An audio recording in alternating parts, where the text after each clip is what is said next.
Mercedes. Ay. Ito po yung Mercedes, sitwasyon ng dagat.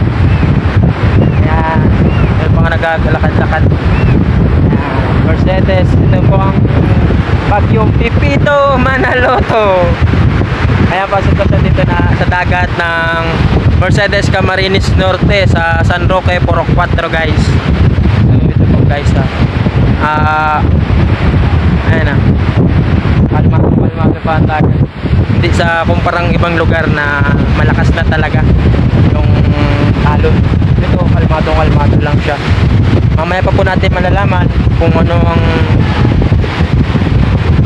ang hantungan ng dagat na ito. Titignan natin kung paano magdas yung tubig. Pero madami pa dito guys na katira. Yung iba nagbakwitan na. Yung iba nagbakwitan na guys. Lakas ng hangin. Pero madami pa din tao.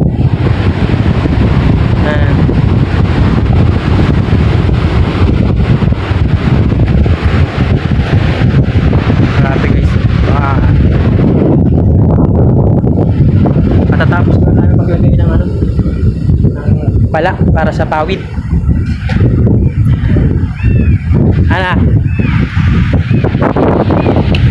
Tara na. Mamaya na. Saan?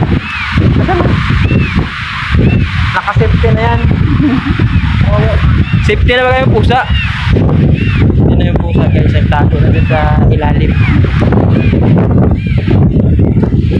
Mabilis akong mangitim.